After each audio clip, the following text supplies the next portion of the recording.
அண்ணா சீரியலில் என்ன நடக்க போகுதுன்னு பார்க்கலாம் வாங்க. வீடியோக்குள்ள போகலாம். சண்முகம் சொல்கிறாருங்க, இதை பாரு, சவுந்தரபாண்டி இருக்கிற வீட்டில் நான் வீராவை அனுப்ப மாட்டேங்கிறாங்க.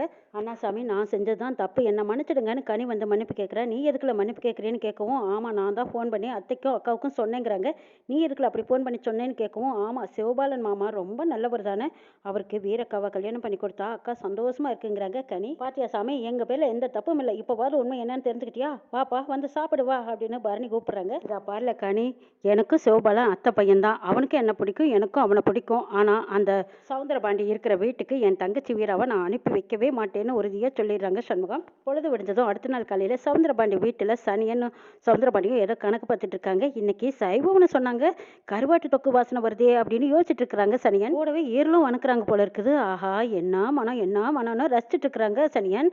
டே சனியா, இந்தாடா கணக்கு அப்படின்னு சவுந்தரபாண்டி கணக்கு காயத்தை கொடுக்கும்போது சனியன் மூடி வாசனையா முகர்ந்து பார்த்துட்டு இருக்கிறாங்க. ஏண்டா சனியா, நான் சீட்டை நீட்டிக்கிட்டே இருக்கிறேன், நீ என்னமோ காத்துல கோட்டை கட்டிட்டு இருக்கிற, என்னடா ஆச்சு உனக்குன்னு கேட்குறாங்க சவுந்தரபாண்டி. ஐயா, என்னமோ ஞாபகம் வந்துருச்சு போங்க, இந்தாடா இந்த சீட்டை கொண்டு 3 பேர்த்துக்கிட்டையும் 3 பேர்த்து கையில் கொடுத்துரு, 93 வருஷம் வட்டி, அது எனக்கு வட்டிக்கு வட்டி போட்டிருக்காங்க, 1,00,000 ரூபா கொடுப்பாங்க, வாங்கிட்டு வந்துருங்கிறாங்க சவுந்தரபாண்டி. 1,00,000 ரூபா கொடுப்பாங்க, எண்ணி பார்த்து வாங்கிட்டு வா, இந்த டீ செலவுக்கு வச்சுக்கோன்னு சொல்லி 10 ரூபாய் கொடுக்குறாங்க. இப்போ கடையில எல்லாம் டீ 5 ரூபாய்ங்க இல்லையா, இல்லைன்னா 12 ரூபாய்ங்கிறாங்க சனியன். டேய் பெத்தம்மா, கடையில் 10 ரூபா தான்டா, அங்கே போய் டீ குடிச்சுக்கடா, இன்னும் ஏன்டா நிற்கிறேன்னு சொல்கிறாங்க சவுந்தரபாண்டி. ஐயா ஒன்றும் இல்லை, கருவாட்டு தொக்கும் ஈரல் வறுவலும் அப்படியே மனம் தூக்குதுங்க ஐயா, அதான் பசிக்கு அப்படியே சாப்பிட்டா நல்லா இருக்கும்னு தோணுதுங்கிறாங்க சனியா. நான் சாப்பிட்டே போகிறேன்னு சனியா நிற்கிறாங்க. ஏண்டா இன்னைக்கு சஷ்டி ஆச்சே, கவிச்சி எல்லாம் சமைக்க மாட்டாங்களேன்னு சொல்கிறாங்க சவுந்தரபாண்டி. இதா பாருங்க ஐயா, நாக்கு வேணா பொய் சொல்லும், மூக்கு பொய் சொல்லாது. சின்ன வெங்காயம் எல்லாம் போட்டு தக்காளி எல்லாம் போட்டு வதக்கி கருவாட்டு தொக்கு வச்சிருக்காங்க ஐயா, உன்னோட மூக்கு பொய் சொல்லுதா இல்லை எம்பட நாக்கு பொய் சொல்லுதான்னு நான் கண்டுபிடிச்சிடுறேன்னு சொல்லிட்டு சவுந்தரபாண்டி பாக்கியத்தை கூப்பிடுறாங்க. சமைச்சு முடிக்கிறக்குள்ளேயே காப்பி வேணும் டீ வேணும்னு அலக்குட்டிக்கிட்டே இருப்பீங்க, என்ன வேணும் உங்களுக்குன்னு வந்து கேட்குறாங்க பாக்கியம். ஆமாம், இன்னைக்கு நம்ம வீட்டில் சைவமா அசைவமானு கேட்குறாங்க. அதுக்கு என்ன, சைவம் தாங்கிறாங்க. இல்லையே, இவன் என்னமோ கருவாட்டு தொக்கு ஈரலெல்லாம் வதக்குறாங்கன்னு சொல்கிறானே, நெசமானு கேட்குறாங்க சவுந்தரபாண்டி. பாக்கியம், விரதம் இருக்கிற நாளில் வெட்டி போட்டால் கூட நீ கவிச்சியெல்லாம் சாப்பிட மாட்டியே, இன்னைக்குன்னு இதெல்லாம் பண்ணிட்டு இருக்கேன்னு கேட்குறாங்க. ஐயா சாமி, இப்போ சமைக்கிறது உங்களுக்கோ எனக்கு கிடையாது, விருந்தாளிகள் வராங்க, அவங்களுக்காக சமைச்சு வச்சிருக்கேன், நம்மளுக்கெல்லாம் சைவம் தான் பண்ணி வச்சிருக்கேன், நீங்கள் சாப்பிட்லாங்கிறாங்க. அப்போ வீர அவங்க கனியும் வந்து நிற்கிறாங்க. அத்தேன்கிட்ட வரும்போது ஏடி எசிக்கி, உன் தங்கச்சிங்கெல்லாம் வந்துட்டாங்க பாருங்கன்னு கூப்பிடுறாங்க. வீரா, கனி உங்களையே எவ்வளவு நேரமா வருவீங்கன்னு வாசல்லே காத்துக்கிட்டு இருந்தேன் தெரியுமாங்கிறாங்க எசிக்கி. அதான் நாங்கள் வந்துட்டோம் அல்லங்கிறாங்க. கனி கையில் பை இருக்குது, இதை பார்த்துட்டு சவுந்தரபாண்டி கேட்குறாங்க, ஏழை கனி கையில் என்ன பையி, அதில் எவந்தாலையோ வெட்டி உள்ளே போட்டுட்டு வந்த மாதிரி இருக்கு, இது தலையெல்லாம் இல்லை உண்டியலுங்கிறாங்க கனி. அடே அப்பா அப்படின்னு சொல்லி சவுந்தரபாண்டி சிரின்னு சிரிக்கிறாங்க. உங்கள் நொன்னை வீடு வீடாக போய் பிச்சை எடுத்துக்கிட்டு வர சொல்லி உன்னைய உங்ககிட்ட உண்டியலை கொடுத்து அலைய விட்டுட்டானான்னு கேட்குறாங்க சவுந்தரபாண்டி. நாங்கள் எதுக்கு மாமா பிச்சை எடுக்கிறோம், இருக்கிற காசு பத்தலைன்னா நீங்கள் வேணா போய் பிச்சை எடுங்க, என்னல கனி வாய் நீளுதுன்னு சவுந்தரபாண்டி கேட்குறாங்க. இதை பார்த்து பாக்கியம் ரொம்ப பெருமையாக சிரிச்சிட்டு இருக்காங்க. இந்த பக்கமாக சனியன் கேட்குறாங்க, ஏமா கனி நீ பச்சை பிள்ளை, ஐயாவையே எதிர்த்து பேசுறியா, ஐயா ஒரு அடி அடிச்சாருன்னா நீ தாங்குவியான்னு கேட்குறாங்க சனியன். சண்முகத்தோட தங்கச்சி என் மேலே கையை நீட்டுனாங்க, அப்புறம் தெரியும் பார்த்துக்கோங்கிறாங்க. என்ன நடக்கும் தெரியுமா, அப்படி கையை நீட்டுனாங்கன்னா நீட்டின கையை எங்கள் அண்ணன் வெட்டி எடுத்து உங்கள் வாயை கொஞ்சம் அடைக்க வச்சுக்கோங்கன்னு சொல்கிறாங்க கனி. ஏண்டி கனி போது நிறுத்தி, வளர வளர வாய் நீண்டுக்கிட்டு தான் போதுங்கிறாங்க பாக்கியம். அத்தை இப்படி பேசுகிறவங்க கிட்டியெல்லாம் அப்பப்போ இப்படி பதிலடி கொடுத்தா சரியாக இருக்குங்கிறாங்க. ஏண்டி கனி இப்படி வான்னு பாக்கியம் கூப்பிட்டு, இதா பாரு கனி, இன்னொரு மவனை பெற்றிருந்தேன்னு வச்சுக்கோ, உன்னையும் என் வீட்டுக்கே மருமகளா இழுத்துட்டு வந்திருப்பேன்னு சொல்கிறாங்க பாக்கியம். ஆமாம்மா, உன் வீட்டுக்காரங்க நான் சத்திரம் கட்டி வச்சிருக்கேன் பாரு, கூட்டத்தை எல்லாம் கூட்டிக்கிட்டு வந்து இங்கே வந்து பிச்சை எடுத்து பாட்டு பாடி கூட்டத்தை கூட்டுறக்கா இங்கே கூப்பிட்டு வரேங்கிற. என்ன நடக்குது இங்கே, விரதம் இருக்கிற நீ கருவாட்டு குழம்பு பண்ணி வச்சிருக்க, இதுக்கு என்னடானா உண்டியில் எடுத்துட்டு வந்திருக்குது, என்னதான் நடக்குது இங்கேங்கிறாங்க சவுந்தரபாண்டி. கேட்டு நீங்கள் என்ன பண்ண போறீங்கிறாங்க. இந்த வீட்டில் என்னதான் நடக்குதுன்னு எனக்கு தெரிஞ்சே ஆகணுங்கிறாங்க சவுந்தரபாண்டி. எங்க கனி சின்ன பிள்ளை பாவங்க, இன்னைக்கு தான் நம்ம வீட்டுக்கு வந்திருக்கா, அவங்க அண்ணன் அங்கே மாலை போட்டிருக்கான், வளர்ற பிள்ளை, சரி வாய்க்கு ருசியா ஏதோ இந்த கருவாட்டுக்கு தொக்கு வணக்கி வச்சிருக்கேன், வந்து சாப்பிட்டு போட்டுன்னு நான் சமைச்சேன், இதுல என்ன உங்களுக்கு என்ன பிரச்சனை, கனி வீரா நீங்க 2 பேரும் உள்ள வாங்கடின்னு பாக்கியம் கூட்டிட்டு போறாங்க. அடே அப்பா, இம்பட்டோன்னு இருந்துக்கிட்டு என்ன பேச்சு பேசுது, ஐயா நல்ல வேலை நீங்கள் ஏதோ 2 பையனோட நிறுத்திக்கிட்டீங்க, உங்கள் கதை கந்தல் ஆயிருக்குங்க ஐயான்னு சொல்லிட்டு இருக்காங்க சனியன். ஏண்டா ஆக்கங்கட்ட கோவை, வசூலுக்கு போன்னு சொன்னால் இன்னும் இங்கேயே நின்றுட்டு இருக்கிறியாடா போடாங்கிறாங்க சவுந்தரபாண்டி. ஐயா சைவமாக இருந்தாலும் சரி நான் சாப்பிட்டே போகிறேங்க ஐயா, வர வர பசியெல்லாம் தாங்கவே முடியறது இல்லைங்கிறாங்க சனியன். சாப்பிட்டு தொலைன்னு சவுந்தரபாண்டி முகத்தை இழுத்துக்கிட்டு வந்திருக்காங்க. கௌதம் வீட்டில் கௌதம் கடையில் நடந்ததை நினச்சி பார்க்குறாங்க. பாக்கியம் சொல்கிறாங்க, என் அண்ணன் மாவ வீரா என் பையன் சிவபாலனுக்கு தான். நான் சொல்லிக்கிட்டே இருக்கேன், மறுபடியும் நீ கடைக்குள்ளே நின்றுட்டே இருக்கியா, வாழ வெளியா அப்படின்னு கௌதமோட கையை பிடிச்சு நடு தெருவில் இழுத்து விடுறாங்க பாக்கியம். இதை நினச்சி கூனி குறுகி அவமானத்தில் உட்காந்துருக்காங்க கௌதம். என்னாச்சு உனக்கு, ஏன்பா கோவமா இருக்கியான்னு கேட்குறாங்க பாட்டி. ஆமாம், சந்தோஷமாக உட்காந்துருக்கேங்கிறாங்க. இங்கே பார் கௌதம், நீ கொஞ்சம் பொறுமையாக இருக்கணும்னு சொல்கிறாங்க வைஜந்தி. அம்மா எவ்வளவுமா பொறுமையாக இருக்கிறது, எப்படியெல்லாம் அந்த கடையில் அசிங்கப்படுத்துகிறாங்க தெரியுமாங்கிறாங்க கௌதம். கௌதம், நீ சொல்கிறதெல்லாம் புரியுது, இதெல்லாம் யாருக்காக, உங்கள் அப்பாவுக்கு தானே. அப்பாவை கொண்ட அந்த சண்முகத்தை சும்மா விட்டுற முடியுமாங்கிறாங்க. அம்மா, அந்த சண்முகத்தையும் சண்முகம் குடும்பத்தையும் அழைக்கிறதுக்கு ஒரு வழி தான் இருக்கா, அதுக்கு 1000 வழி இருக்குமா.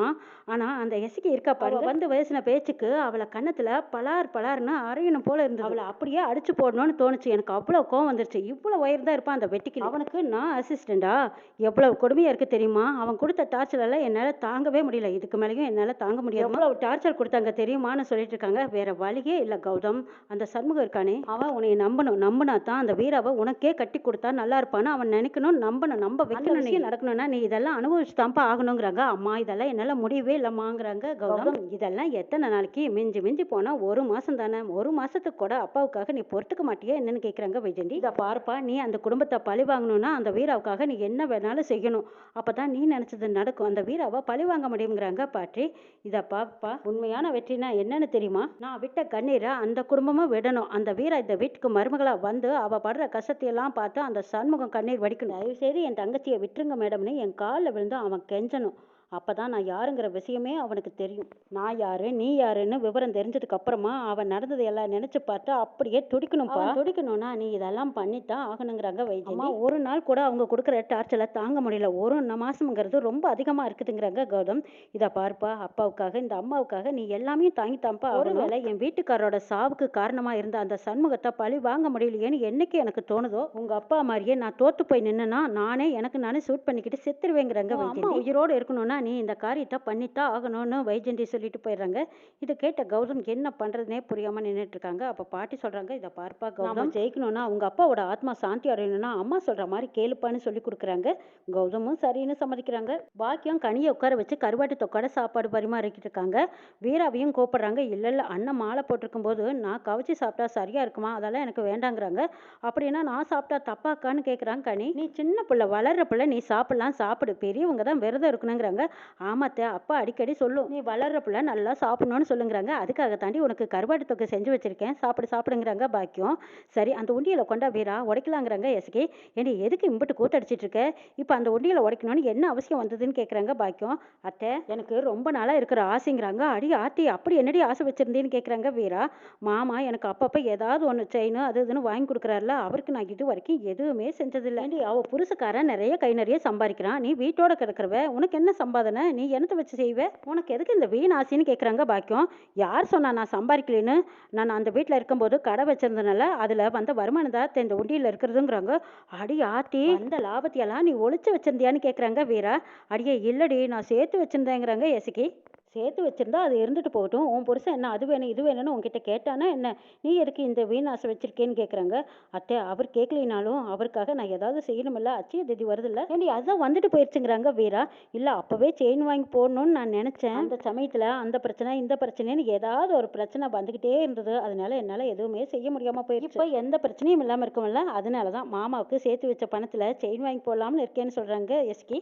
மாமா புலி மாதிரி இருக்கு, அதனால புலிப்பல் வச்ச செயின் போடணும்னு எனக்கு ரொம்ப நாளா ஆசையா இருக்குதுங்கிறாங்க எஸ்கே. அடியே எஸ்கே, புலிப்பல்லாம் வச்சு செயின் போட்டா கவர்மெண்ட் தள்ளிக்கிட்டு போய் உள்ள வச்சிருவாங்க, அதை முதல்ல நீ ஞாபகம் வச்சுக்கோங்கிறாங்க வீரா. ஆனா பாதுகாப்பு சட்டம்னா பாதுகாப்பா இருக்கணும்டி, இப்படி எல்லாம் செய்யக்கூடாதுங்கிறாங்க வீரா. ஏண்டி உண்மையிலையும் புலிப்பல்லு யாரடி போடுறா, எல்லாம் டூப்ளிகேட் தானுங்கிறாங்க பாக்கியம். என் மருமக ஆசைப்படுறா, அவ ஆசைப்பட்ட மாதிரியே வாங்கி போட்டுலான்னு சொல்றாங்க பாக்கியம். ஆமாமா, உன் மருமகளுக்கு இப்படி எல்லாமா ஆசை வரணும். சரி, இப்போ உண்டியல உடைக்கலாமா வேண்டாமான்னு கேட்குறாங்க வீரா. ஆமாமா உடைக்கணுங்கிறாங்க எஸ்கே. நானே உடைக்கிறேன்னு எஸ்கே உடைக்கிறாங்க. உடைச்சதும் வீரா பாக்கியம் இவங்க எல்லாரும் வாய் மேல கை வைக்கிறாங்க. அடே அப்பா, 1 ரூபா 2 ரூபாலாம் கம்மியா இருக்குது, எல்லாம் 500 ரூபா நோட்டா இருக்குதே, ஏண்டி இம்புட்டுமா சம்பாரிச்சிங்கிறாங்க. ஆமா சும்மாவா, நான் சம்பாரிச்ச காசு எல்லாம் இதுல தான் போட்டு வச்சுக்கிறேன், நோட்டை பெரிய என்னலான்னு சொல்லி எஸ்கியும் வீராவும் அந்த ஒரு நோட்டா எடுத்து எண்ணிக்கிட்டு இருக்காங்க. தனி வயிறார சாப்பிட்றாங்க. பாக்கியம் ரசித்து பரிமாறிக்கிட்டு இருக்காங்க. எண்ணி பார்க்கும்போது 1,64,000 இருக்குதுங்கிறாங்க. அடே அப்பா, 2 பவுன் வாங்கலாங்கிறாங்க பாக்கியம். அத்தை, அதோட புலிப்பல்லு வச்ச டாலரும் வாங்கணுமல்லங்கிறாங்க எஸ்கே. அது ஒன்றும் அம்பட்டு விலையெல்லாம் இருக்காது, சுமாரான விலையத்தான் இருக்குங்கிறாங்க. அந்த செயினை நானே செலக்ட் பண்ணட்டுமான்னு கொடுத்துருவான்னு கனி ஓடி வந்து கேட்குறாங்க. இதை பாரு, அவ புருஷனுக்கு அவ செலக்ட் பண்ணி எடுத்து கொடுத்துருவா. நீ நல்லா இருக்குதா நல்லா இல்லையான்னு மட்டும் சொன்னீங்கன்னா போதும். முதல்ல காப்பி எடுத்து குடிங்கிறாங்க. காப்பி குடிச்சிக்கிட்டே கனி பேசிட்டு இருக்காங்க. சரி, பணத்தை எண்ணி எடுத்தாச்சு. சரி, நம்ம கிளம்பலாமான்னு பாக்கியம் கேட்குறாங்க. மாமா சாப்பாட்டுக்கு வந்தாருன்னா என்ன செய்யறது, எப்படி பரிமாறுதுங்கிறாங்க எஸ்கி. அதான் எல்லாம் கிட்ட எடுத்து வச்சாச்சுல்ல, அவன் வந்தா போட்டு சாப்பிட்டுக்குவான், நம்ம எல்லாரும் கிளம்பலாம் வாங்கன்னு சொல்லி அங்கேருந்து எல்லாரும் கிளம்பி போறாங்க. இங்க சனியனும் சவுந்தரபாண்டியும் இதெல்லாம் பார்த்துக்கிட்டே இருந்துட்டு ஐயா வராங்கங்கிறாங்க. சரி, பாக்கியம் சவுந்தரபாண்டி கிட்ட கடத்தெரு வரைக்கும் போறேங்கிறாங்க. நான் பசியோட கிடக்குறேன், எனக்கு யார் சாப்பாடு பரிமாறுவாங்கன்னு கேட்குறாங்க. இங்க பாருங்க, உங்களுக்கு கை இருக்குதல்ல, நீங்களே போட்டு சாப்பிட்டுக்கோங்க, எல்லாம் டேபிளில் தான் எடுத்து வச்சிருக்கேங்கிறாங்க. புருஷனுக்கு பரிமாறதை விட்டுட்டு அப்படி என்ன கடத்தெரு வரைக்கும் போறேன்னு கேட்குறாங்க. என் பிள்ளைக்கு செயின் வாங்க போறேன், அதுவும் புளிப்பல்லு வச்ச செயின் வாங்க போறோம். என் பிள்ளைக்கு செயின் வாங்குறதா எனக்கு முக்கியங்கிறாங்க பாக்கியம். இந்த ஒத்த ஓட்டு அதுக்குள்ள சம்பாரிச்சிட்டானா என்ன, அவனுக்கு எதுக்கு செயின்னு கேட்குறாங்க சவுந்தரபாண்டி. பிள்ளைன்னு சொன்னா அவன் தான் பிள்ளையா? என் புள்ள பாண்டிக்கு அவன் பொண்டாட்டி அவனுக்காக சேர்த்து வச்ச காசுல அவன் புருஷனுக்கு செயின் வாங்க போறோம், நாங்க துணைக்கு போறோம். சரி, இவர்கிட்ட பேசிட்டு இருந்தா நமக்கு தான் மண்டைக்காயும், வாங்கடி போலான்னு பாக்கியம் அவங்க 3 பேர்த்தையும் கூட்டிட்டு போறாங்க. ஏண்டா சனியா, இந்த எசைக்கே ஆசையா சேர்த்து வச்ச காசுன்னு வேற என் பொண்டாட்டி சொல்றா. என் வீட்டுல இருந்துகிட்டு அவ எப்படி சேர்த்து வச்சிருப்பா? இதெல்லாம் என் வீட்டுல இருந்து திருடின காசு. அவளுக்கு செயின் வாங்குறதுக்கு முன்னாடியே அந்த காசை நம்ம எப்படியாவது வாங்கிடணும், இப்படியே விடக்கூடாதுல சனியாங்கிறாங்க சவுந்தரபாண்டி. கனி சொன்ன மாதிரி இவர்கிட்ட இருக்கிற காசு பத்தாம பிச்சை எடுத்தாலும் பத்தாது போல இருக்கு. இவங்க முன்னாடி தானே அந்த உண்டியில உடைச்சாங்க. இருந்து எடுத்துக்கிட்டு போற பணத்தை இவர் வீட்டுல இருந்து திருடுதான் மனசார போய் சொல்றாரு. கருவாடு தொக்கும் ஈரலும் வறுக்குறாங்க, இருந்தாலும் ஒரு ரூபா போறதுக்கு இவங்களுக்கு மனசுல பாரு அப்படின்னு சனியன் சவுந்தரபாண்டி மேல சரியான கோவத்துல இருக்காங்க. 1 லட்சம் ரூபாய் இவருக்கு வசூல் பண்ணி எண்ணி கொண்டு வந்து கையில கொடுக்கணுமா? ஆனா எனக்கு டீ கொடுக்கறதுக்கு 10 ரூபாய் அழுக்கு நோட்டை எடுத்து கொடுக்குறாங்க. பேராசை பிடிச்ச இந்த சவுந்தரபாண்டிக்கு ஏதாவது பெரிய செலவா நச்சுன்னு வைக்கணும்னு நினைச்சிட்டு இருக்காங்க. சவுந்தரபாண்டிக்கு பின்னால இருந்துகிட்டே சனியன் முதுகுல கொட்ட போறாங்க. என்ன செய்ய போறாங்கன்னு நாளை எபிசோட்ல பார்க்கலாம்.